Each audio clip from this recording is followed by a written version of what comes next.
¿Alguna vez te preguntaste qué pasaría si las Fuerzas Armadas de los Estados Unidos de Norteamérica decidieran invadir el territorio mexicano?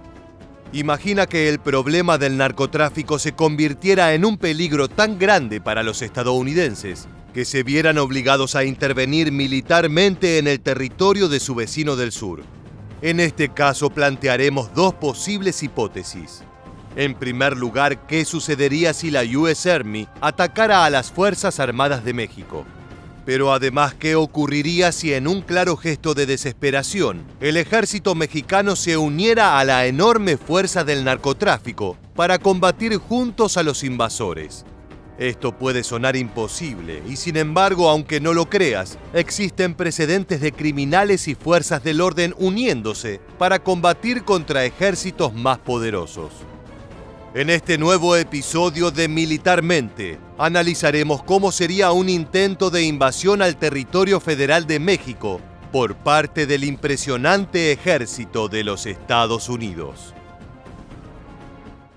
A principios de 2023, el congresista estadounidense Dan Crenshaw, representante por el estado de Texas, propuso frente al Congreso una impactante propuesta: que el ejército de los Estados Unidos interviniera en México con el fin de combatir al narcotráfico.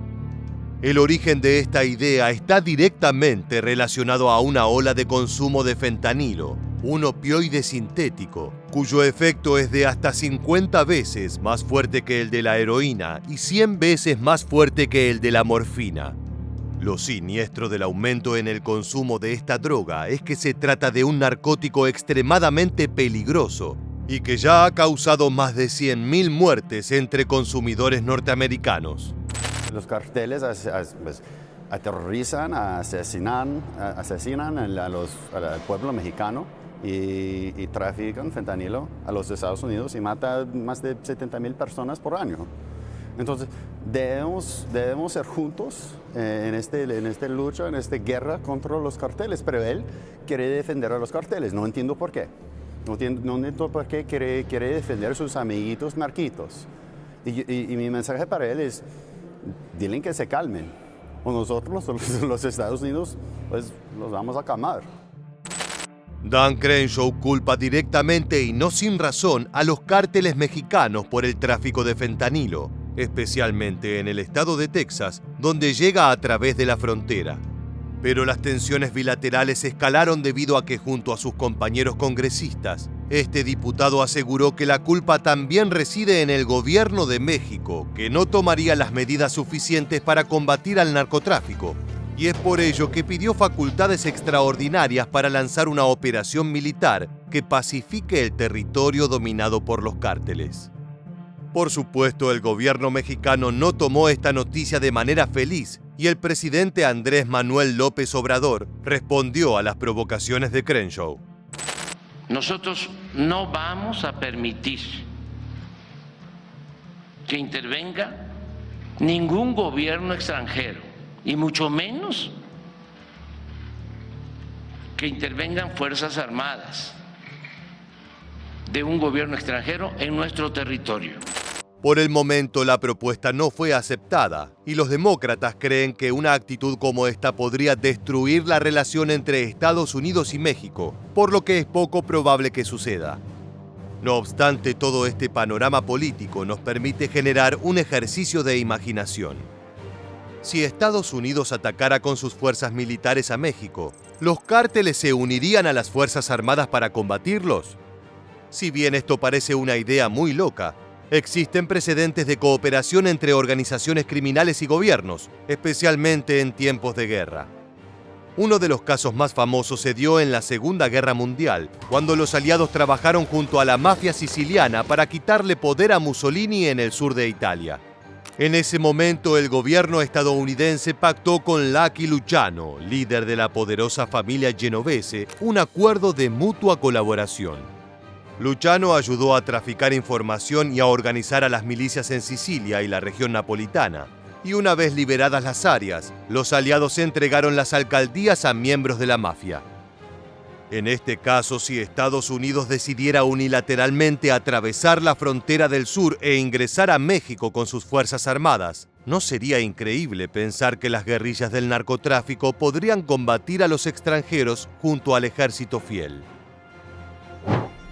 Es que si se unieran las fuerzas militares, paramilitares y del orden civil, junto a los sicarios que trabajan para todos los cárteles mexicanos, el país latinoamericano contaría con casi 1 millón de guerreros listos para plantar cara al invasor.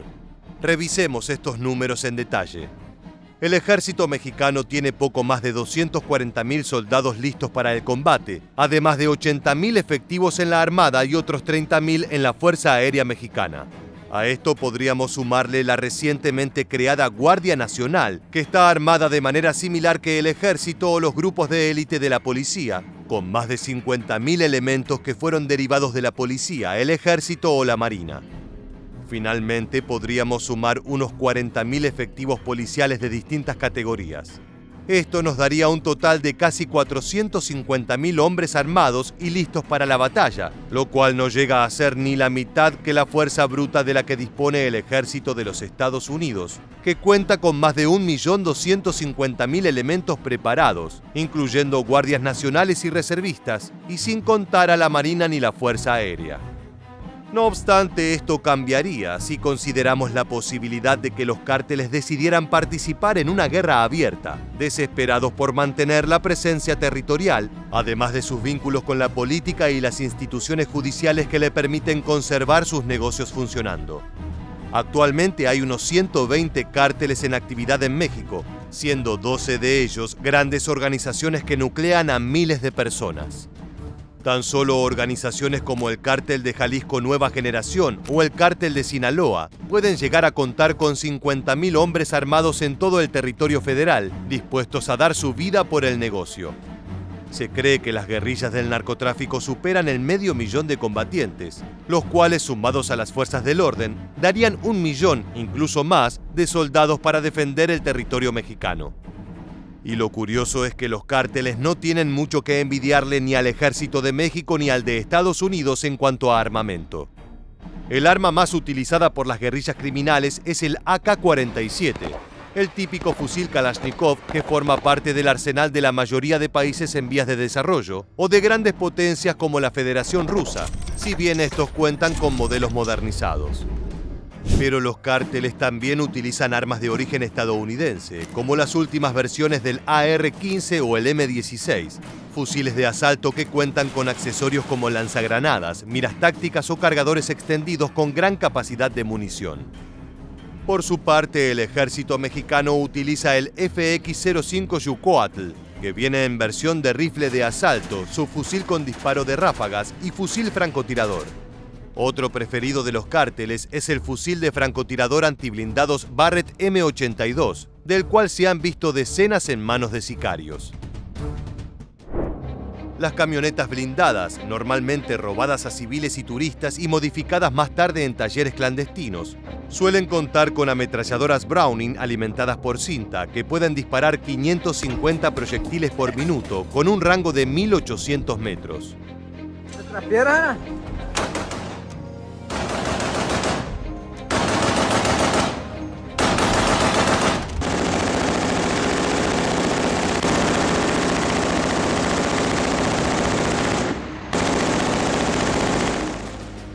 Por otra parte, tanto las fuerzas federales mexicanas como los cárteles han comenzado a utilizar lanzacohetes dentro de sus arsenales. Por el lado de los criminales, los clásicos RPG antiblindados de toda la vida. En el caso del Ejército y la Guardia Nacional, los destructivos Blindside RL-83, lanzamisiles belgas que pueden convertir camiones acorazados en chatarra en un solo impacto. En caso de enfrentarse a los Estados Unidos, tendrán que dar buena cuenta de ellos. Es que una de las grandes debilidades de México reside en su apartado de tanques de guerra, de los cuales no cuentan con ninguno, mientras que su vecino del norte tiene una de las flotas de carros de combate más formidables del mundo. Cuentan con más de 6.000 tanques M1 Abrams en distintas versiones, siendo más que suficientes para invadir todo el territorio mexicano, sin contar unos 4.500 M2 Bradley, blindados de transporte de infantería.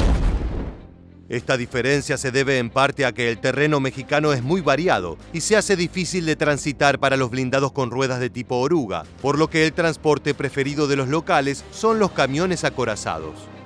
Por eso cabe destacar que tanto los militares mexicanos como sus jurados enemigos, los cárteles, cuentan con enormes flotas de vehículos blindados que les sirven de protección en los distintos terrenos que presentan los estados de México y que van desde bosques tropicales hasta enormes cadenas montañosas como la Sierra Madre Occidental, pasando por climas fríos o extremadamente calurosos, desérticos, además de grandes ciudades y extensos suburbios. No obstante, incluso si tenemos en cuenta las dificultades logísticas que traería el uso de tanques, podemos ver que México está en desventaja frente a la gran industria militar estadounidense. Esto sin nombrar que lo mismo sucede con los cazas de combate, los bombarderos, los helicópteros de ataque y los submarinos militares. En este sentido, México solo puede apostar a la guerra sucia o guerra de guerrillas. Estados Unidos cuenta con una flota de más de 180 cazas F-22 Raptor, considerados el avión de combate con mejores características hasta la fecha, además de una gran cantidad de F-35 Lightning II en varias versiones, con centenares de ejemplares dispuestos a atormentar el territorio mexicano. Si Estados Unidos enviara a sus poderosas flotas de portaaviones en las costas orientales y occidentales de México, podría envolver al territorio en una gran tenaza con un brutal despliegue de bombarderos y aviones de ataque a tierra que podría devastar el país de Andrés Manuel López Obrador. El problema es qué pasaría tras la invasión, y es justamente allí donde Estados Unidos muestra su punto débil. Pese a que los norteamericanos llevan la ventaja frente a cualquier enemigo en una guerra abierta, la historia reciente ha demostrado que son incapaces de sostener campañas en situaciones de combate indirecto. Tanto en Vietnam como en Afganistán, la organización de las guerrillas pudo superar la asimetría de fuerzas con el ejército estadounidense y tras años de combates, consiguieron que el gigante del norte se rindiera. No es descabellado pensar que si Estados Unidos invadiera el territorio mexicano, conseguiría una rápida victoria al principio, pero que a la larga, entre la resistencia de los combatientes de las Fuerzas Armadas, sumado a la amplia extensión de los cárteles por todo el territorio federal, estos enfrentamientos generen demasiado desgaste y daños a la población civil como para poder sostener una campaña. También cabe destacar que en México, una nación habitada por más de 125 millones de personas, se cree que más de 4 millones reciben beneficios o participan indirectamente en el narcotráfico, ya sea en las cosechas y cultivos o en el transporte de narcóticos. En todo caso, nos parece sensato creer que si Estados Unidos invadiera México, los aztecas serían capaces de resistir el embate de su vecino del norte, aunque los primeros meses de campaña la victoria parezca arrolladora. A medida que pase el tiempo, tanto las fuerzas de la ley como los guerrilleros de los cárteles encontrarían estrategias capaces de destruir la voluntad de hierro de los ocupantes y podrían expulsarlos de nuevo hasta detrás de la frontera, aunque el tamaño de las flotas de blindados, aviones y barcos de Estados Unidos parezca imposible de combatir. Muchas gracias por acompañarnos hasta el final. Permanece atento a nuestro próximo video.